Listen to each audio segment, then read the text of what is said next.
Hey guys, welcome back to my channel biology with Shreya. Previous lecture में हम लोगों ने ग्रोथ पढ़ा था। जो फर्स्ट क्राइटेरिया थी, हम लोगों ने ग्रोथ पढ़ा था, जो कि फर्स्ट क्राइटेरिया थी लिविंग की। आज हम लोग 5 और क्राइटेरिया के बारे में जानेंगे। टोटल हमें 6 पढ़नी है। एक हम पढ़ चुके हैं ग्रोथ, और अभी हम 5 और पढ़ेंगे। सेकेंड क्राइटेरिया जो है वो है हमारी रिप्रोडक्शन है।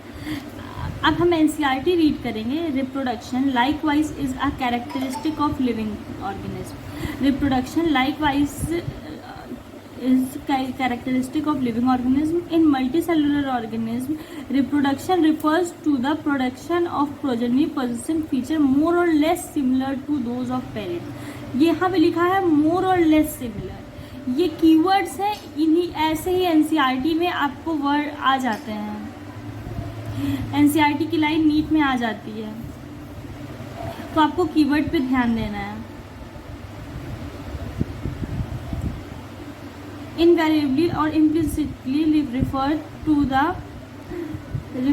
the sexual reproduction. Organism reproduced by asexual means also. Fungi multiply and spread easily to the millions of asexual spores they produce. In lower organisms like yeast and hydra, we observe budding. Lower organism में जैसे yeast और hydra में we observe budding. In planaria flatworm we observe true regeneration. Planaria और flatworm में we observe true regeneration. That is fragmented organism regenerate lost part of its body and become a new organism. Fungi filamentous algae the protonema of mosses all easily multiply by fragmentation. Fungi, filamentous algae और Protonema of mosses all easily multiply by fragmentation. When comes to unicellular organism like bacteria, unicellular algae, amoeba, reproduction is synonym of growth. जब unicellular organism की बात आती है, जैसे bacteria, unicellular algae या फिर amoeba की, तो reproduction is synonym of growth. Reproduction synonym होता है ग्रोथ का। Increase in number of cell, that is increase in number of cell. We have already defined growth equivalent to increase in number of mass. हमने growth को define करा था as increase in number of mass also. Hence, we notice that in single-celled organism, we are not very clear about uses of the two term growth and reproduction. यहाँ पे हम देख रहे हैं कि यूनिसेलुलर ऑर्गेनिज्म में हम लोग क्लियर नहीं है यूजेस ऑफ दो टर्म, ग्रोथ और रिप्रोडक्शन के यूजेस पे हम लोग क्लियर नहीं है कि ग्रोथ कहाँ यूज करें, रिप्रोडक्शन कहाँ यूज करें। Further there are many organisms which do not reproduce, जैसे म्यूल, स्टेराइल वर्कर बीज एंड इनफर्टाइल ह्यूमन कपल। बहुत सारे ऑर्गेनिज्म हैं जो रिप्रोड्यूस ही नहीं करते, जैसे म्यूल हो गया, स्टेराइल वर्कर बी हो गया, इनफर्टाइल ह्यूमन कपल हो गया। Hence reproduction also can not be an inclusive defining characteristic of living organism. इसलिए रिप्रोडक्शन भी इंक्लूसिव डिफाइनिंग कैरेक्टरिस्टिक नहीं है लिविंग ऑर्गेनिज्म का। Of course no non living organism is capable of reproducing और replicating by itself. और कोई भी non living organism capable नहीं है रिप्रोड्यूस करने का और रेप्लिकेट करने का खुद से। ये पूरा रिप्रोडक्शन वाला टॉपिक हमको बता रहा है कि रिप्रोडक्शन सारे लिविंग में होता है, किसी भी नॉन लिविंग में नहीं होता है। लेकिन कुछ लिविंग है जिनमें रिप्रोडक्शन नहीं पाया जाता है, जैसे म्यूल, स्टेराइल वर्कर भी, इनफर्टाइल ह्यूमन कपल। तो there is exception of reproduction, so it is not a defining characteristic of living. So like growth, reproduction भी डिफाइनिंग कैरेक्टरिस्टिक ऑफ लिविंग नहीं है। तो हमने 2 क्राइटेरिया यहाँ पढ़ ली। थर्ड क्राइटेरिया हमारी मेटाबॉलिज्म है। All living organism are made of chemical. सारे लिविंग ऑर्गेनिज्म केमिकल से बने होते हैं। These chemical are small and big belonging to the various classes. ये केमिकल स्मॉल होते हैं, बिग होते हैं, belonging to various classes. Size, function etcetera are constantly being made and changed into some other biomolecules. These conversion are chemical reaction. इस conversion को chemical reaction और metabolic reaction कहते हैं। There are thousand of metabolic reaction occurring in our body inside living organism. Thousand of metabolic reaction inside living organism के अंदर occur होती है, be they unicellular और मल्टीसेलुलर, चाहे वो यूनिसेलुलर हो या फिर मल्टीसेलुलर हो। All plant, animal, fungi and microbes exhibit metabolism. सारे plant, animal, fungi, microbes exhibit करते हैं metabolism. Sum total of all chemical reaction occurring in our body is metabolism. Sum total of all chemical reaction occurring in our body is called metabolism. No non living object exhibit metabolism. कोई भी non living object metabolism नहीं exhibit करता है। Metabolism reaction can be demonstrated outside the body in cell free system। Metabolism reaction को हम demonstrate कर सकते हैं outside the body in cell free system. An isolated metabolic reaction outside the body of organism performed in a test tube is neither living nor non living. एक metabolic reaction, isolated metabolic reaction जो outside the body of organism perform होती है inside a test tube, वो neither living है nor non living है। Hence metabolism is defining feature. देखो metabolism का कोई एक्सेप्शन तो हमें मिला ही नहीं। लिविंग हो, सारे लिविंग मेटाबॉलिज्म कर रहे हैं, चाहे वो छोटा सा माइक्रोब हो या फिर एक वेल डेवलप्ड ह्यूमन बीइंग हो। So metabolism is a defining characteristic of living beings. यहाँ एक बहुत इंपॉर्टेंट लाइन लिखी है जिस पे आप लोग ध्यान दीजिएगा। Isolated metabolic reaction in vitro word ध्यान रखिएगा, is not living thing but surely living reaction. जो आइसोलेटेड मेटाबॉलिक रिएक्शन होती है in vitro means test tube में, वो नॉट लिविंग थिंग है, वो लिविंग थिंग नहीं है बट श्योरली लिविंग रिएक्शन है। लेकिन श्योरली वो क्या है, लिविंग रिएक्शन है। तो हमारा थर्ड हो गया मेटाबॉलिज्म कंप्लीट। हमने अभी तक क्या क्या पढ़ा?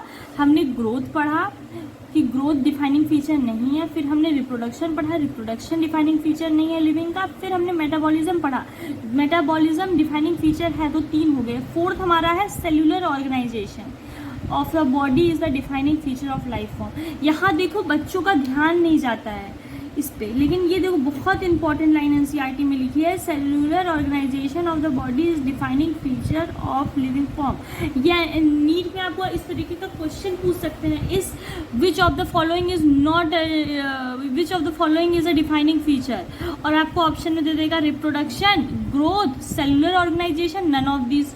तो अगर जो ये लाइन नहीं जानता होगा वो नन ऑफ दिस कर देगा, लेकिन सेल्यूलर ऑर्गेनिज्म डिफाइनिंग फीचर है, तो हमें सर याद रखना है इसे।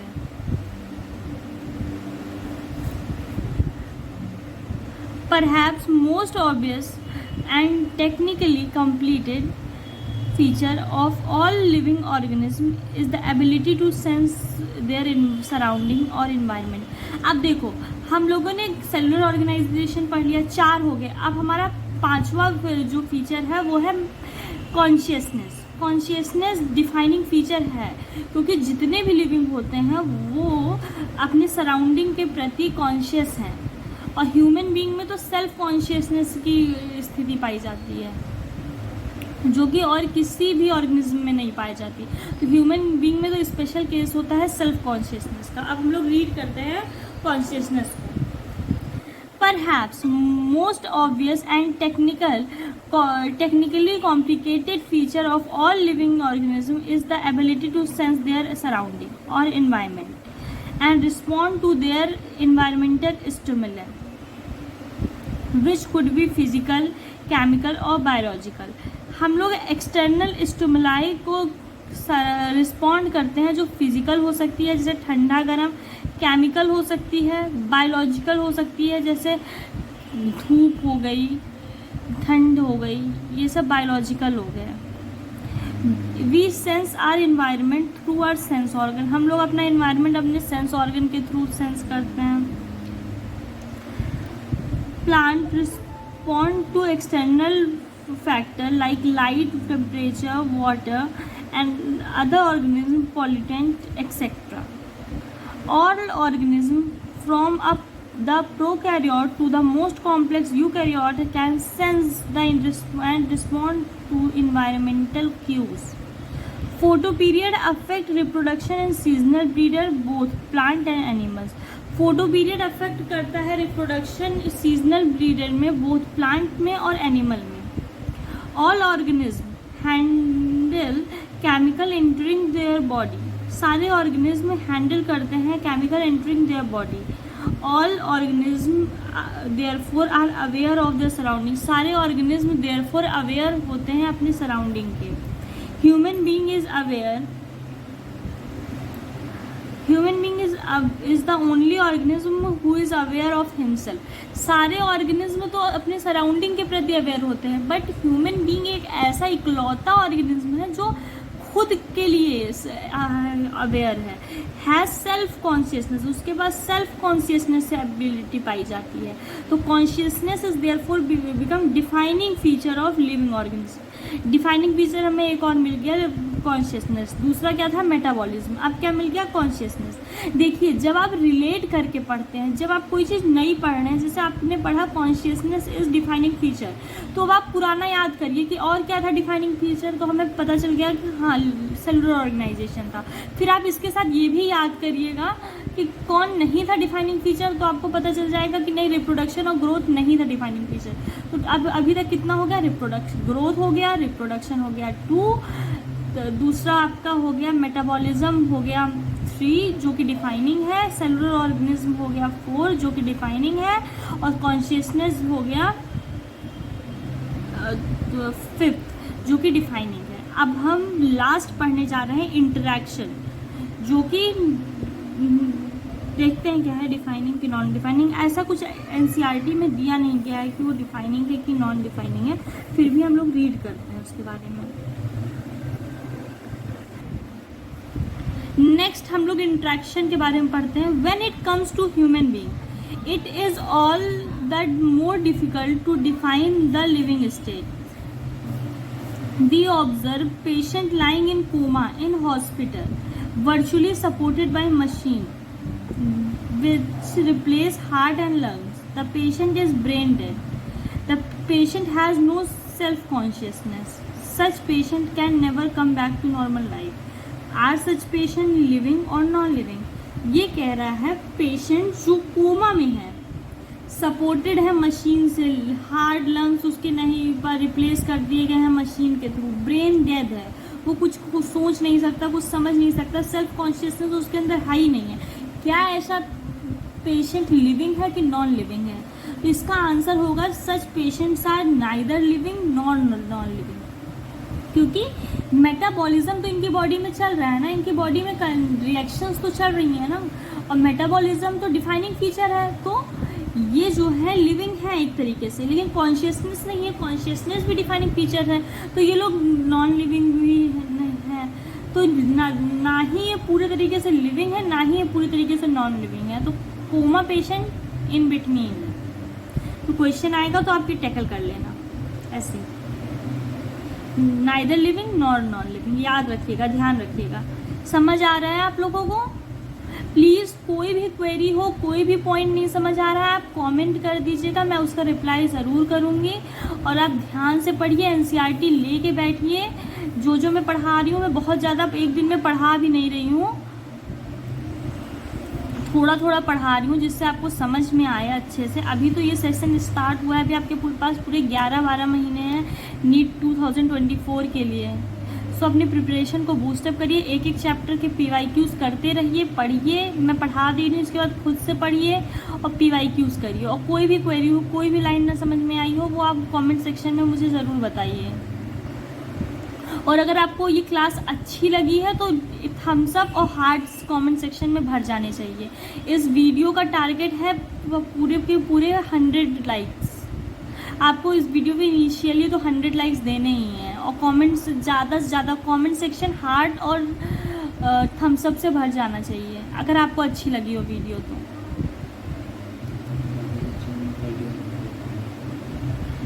सो हम लोग कहाँ थे आ जाते हैं. In higher class, you will come to know that all living phenomena are due to underlying interaction. सारे लिविंग फिनोमिना अंडरलाइंग इंट्रैक्शन से होते हैं। Properties of tissue is not present in the constituent cell but arise as a result of interaction among the constituent cell। Properties देखो, cell से मिलके tissue बनते हैं, तो क्या टिश्यू की प्रॉपर्टी उन बनी हुई सेल्स में रहती है? सेल्स जिनसे जुड़ के टिश्यू बनते हैं, तो क्या टिश्यू की प्रॉपर्टी सेल्स में रहती है? नहीं, वो उनके इंटरैक्शन से आती हैं। सेल के जुड़ने का जो इंटरैक्शन होता है, टिश्यू बनता है, उससे टिश्यू की प्रॉपर्टी आती है। सेल में टिश्यू की प्रॉपर्टी नहीं रहती है। वैसे टिश्यू से जुड़ के ऑर्गन बनता है, तो ऑर्गन की प्रॉपर्टी टिश्यू के जुड़ने से आती है, और टिश्यू में ऑर्गन की प्रॉपर्टी नहीं रहती है, तो वो इंटरैक्शन से आती है। ये चीज़ आप ध्यान रखिएगा। प्रॉपर्टीज ऑफ टिश्यू ये हाफ हो गया आपका क्वेश्चन है, ठीक है। Similarly, properties of cellular organelle are not present in the molecular constituent but the organelle but arise as a result of interaction among the molecular constituent comprising the organelle। वही बात है। These interaction result in emergent property at higher level। जो higher level है, जैसे cell से मिलकर tissue बना, तो higher level टिश्यू पे emergent property arise हुई। To higher tissue पे emergent properties arise at the higher level of organization। This phenomena in the hierarchy of organization complexity at all level। Therefore, we can say that the living organisms are self-replicating, evolving, self-regulating, interactive system capable of responding to external stimuli। अब यहाँ पे थोड़े कुछ बातें दी गई हूँ। Biology is the story of life on earth. Biology क्या है? स्टोरी है लाइफ ऑन अर्थ की। Biology is the story of evolution of living organism on earth. All living organism present past future are linked to one another by the sharing common genetic material but to varying degree. Varying degree मतलब अलग अलग amount में। सो ये आपका पहला topic खत्म होता है। पहला टॉपिक खत्म हो रहा है, व्हाट इज लिविंग। अब हम लोग जान गए कि लिविंग क्या है, तो आपका कौन सा टॉपिक खत्म हुआ? What is living. अब नेक्स्ट लेक्चर में हम लोग स्टार्ट करेंगे diversity in the living world. Next lecture में हम लोग diversity in the living world पे आएंगे, और फिर ये धीरे धीरे आपका चैप्टर खत्म होने की तरफ आ रहा है। व्हाट इज लिविंग अच्छे से समझ में आ गया? आया कि नहीं आया? आया कि नहीं आया कमेंट सेक्शन में कमेंट करिए। अगर आ गया है तो यस लिखिए। और diversity in the living world, फिर हमारी वीडियोस धीरे धीरे थोड़ी टाइम ड्यूरेशन इंक्रीज करेगा, क्योंकि हमें सिलेबस टाइम पे ख़त्म करना है, और आपको नीट में 360 आउट ऑफ 360 लाने का टारगेट है। So please like, share, subscribe, comment, please support my channel. आपका एक लाइक, शेयर, कमेंट मुझे इतनी मोटिवेशन देता है कि मैं और वीडियोस बना पाऊँ आपके लिए, और मेहनत कर पाऊँ। So support my channel in this new platform, new journey. I am eagerly waiting for your support. Please support करिए, जल्दी जल्दी चैनल को शेयर करिए, ताकि और बच्चों तक चैनल पहुँचे, सबको हेल्प मिले, उनका नीट में परफॉर्मेंस बूस्टअप हो, मार्क इंक्रीज हो। So bye. Like, share and subscribe करना नहीं भूलिएगा। Bye bye.